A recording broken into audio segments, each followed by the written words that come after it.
So, John, if I'm understanding you correctly, and I do think this is so important because there is so much confusion out there for women around this, and like you said, I think most women perceive that if they have sex with a man, that is going to form a connection and perhaps deepen the relationship. But I believe what you're saying is if that happens too soon, it can actually short-circuit him being able to bond with a woman perhaps on more of an emotional level and to have that experience of winning her heart or doing those things for her that will form a deeper bond and connection in other ways above and beyond the sexual experience. I completely agree with what you just said, and that's exactly what I'm leaning into. And I always hesitate to say, okay, is it 3 dates, is it 10 dates, whatever it is. We really have to follow our heart. But the dynamic here is look at your history, look at your patterns. Sometimes if you have a pattern, you have to willfully change it. So if your pattern is having sex right away and men don't commit, then clearly that's a pattern you have to use some willpower to change. And if you're in a relationship and a guy's pushing for sex and you just don't feel ready for that, please honor that, because to have sex before every part of your body is wanting it is to do it for him.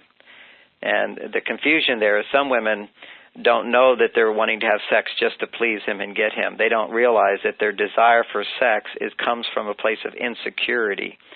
And when it comes from a place of insecurity, and I'm going to say do what he wants, it really is true. It's ironic that a guy will really be happy for a few moments, so to speak, but then he will like you less, and his bond to you will be less than if he actually had to have to do something to earn it, so to speak.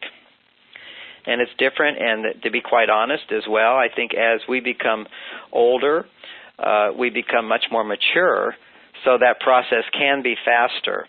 But let's just say that you went on you're out on a date, and let's say you find your soul. Let's say it's a soulmate, somebody who could be the perfect person for you. And then you have this romantic experience, and you make love that night, whatever. And let's say you realize, oh my God, I just got caught up into it. I really wasn't ready for it. It was too soon. And he's not calling back. He seems to be not interested. What happened? Can you salvage that? Yes, you can salvage that. It's not like it's a huge mistake, although ideal to avoid. But you can basically, how do you approach the person later is you don't call him after 3 days and get upset with him that you didn't call me back, and I thought you said this, I thought you liked me, wasn't it wonderful, why didn't you call? Typically, when men get close too fast, then they withdraw too far. And so once he's withdrawn, then maybe it could be 6 days, a week later, he feels like he wants to give you a call, and he's thinking, oh, my God, she's going to be mad at me, and that causes him to even withdraw more. Or it could even be a month or two later, he starts to feel like, gee, I realize she really was special. I want to give her a call, but, she'll be so mad at me. So, and this really does happen. Guys will nod their head and they go, yeah, I don't want to hear all that. I don't want to know that I hurt her, and I don't want her to complain to me. And so literally it pushes them away.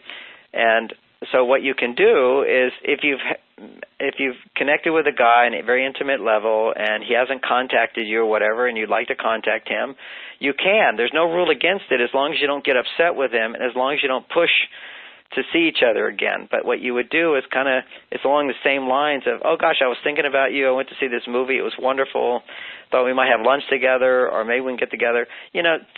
Just want you to know I had a lovely time, and nothing pushy. You'll have your own personality with these things, but it should be authentic. It should be a call to connect and say something was wonderful about the date. I didn't have a chance to tell you, but that was such a great movie, and it just sat so well with me. It was just a delight to spend time with you. And that was it. You don't have to say, I love you, I like you, but the way you communicate to a guy that you have feelings for him is don't be so direct, but you can say, I had a great time, I had so much fun, it was just the best play I'd ever seen, it was such a nice time. When you talk about what the experience was, a man takes credit for it, so you get right to his heart. So these are all subtle messages I'm giving right now in terms of when you're on a date with a guy, how you experience the date, he's going to take credit for it. And women unknowingly, not knowing the differences between men and women, you could be, let's say, at a restaurant with him, and let's compare it to going on a date with a guy and going on a date with a girlfriend. You know, you're just going out with the girls, and you go to a Chinese restaurant, and the beans are too salty. So immediately the conversation is going to be, oh, my God, these beans are so salty. Are yours salty? Yeah, mine are salty. I mean, I have such a better recipe for this. I can't believe they put so much salt. And look how much they charge for this. You know, why are so many people coming here anyway? I mean, I wouldn't tell anybody about it. It'd be a whole conversation about salty beans, and all the women would bond and get closer. So, so see, when you share problems, that's a big oxytocin producer amongst women. Well, to a guy on a date, as soon as you say these beans are too salty, he's going to go, those are my beans. I cooked those beans. You don't like my beans? You have to realize you're talking to the chef, because particularly on a romantic date, a man takes credit for anything you experience.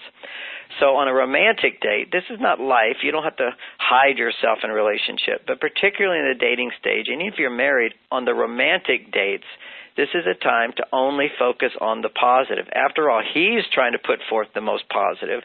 She needs to put forth the most positive reactions to things. So to be conscious that talking about problems is not the thing to do on a romantic date, but simply talking about what's good and is what you focus on a romantic date. And talking about what's good means anything that makes him feel smart, intelligent, brilliant, successful, and that you're having a good time. So I remember when I basically realized it with my wife, Bonnie. We've been married 30 years, and when I realized this is the woman for me, and I knew I wanted to marry her, is I was taking her away on a little romantic getaway, and we've been dating for quite a while and so forth, but, you know, I didn't know if I want to marry her. But I got lost on the way and ended up in Nevada when we were going to a place in California. And we went over this line, and I was so embarrassed. I knew we were going to be late, and I'd been in other relationships for women where they'd be so upset that we're late, we're supposed to be there. And she didn't show any of that, but I pulled over to the side of the road to look at the map. I said, I think we're, you know, going on the wrong road. And she basically was quiet for a moment, and she says, well, I don't know where we are either, but look at this sunset. It's the most beautiful sunset I've ever seen. And in that moment, I went, yes, I created that sunset. This is designed just for you. And that's the feeling inside. But the real feeling inside, this is the woman I wanted to marry. And she, to this day, you know, she still does that. You know, she will look at the positive. Particularly, she'll sense at times where the negative is very obvious, and she'll point out the positive to let me know that, you know, she loves me in a sense. And we all need that reassurance. Men need it in a different way. Women need it in a different way. Hugs and affection and touch and eye contact and listening and giving reassurance and empathy, as well as acknowledgement. You know, these are all things that, you know, a woman needs. Well, men need love too, but it often shows up in a way that says, you're a success, you can do it, you're a can-do person, and I appreciate you in my life.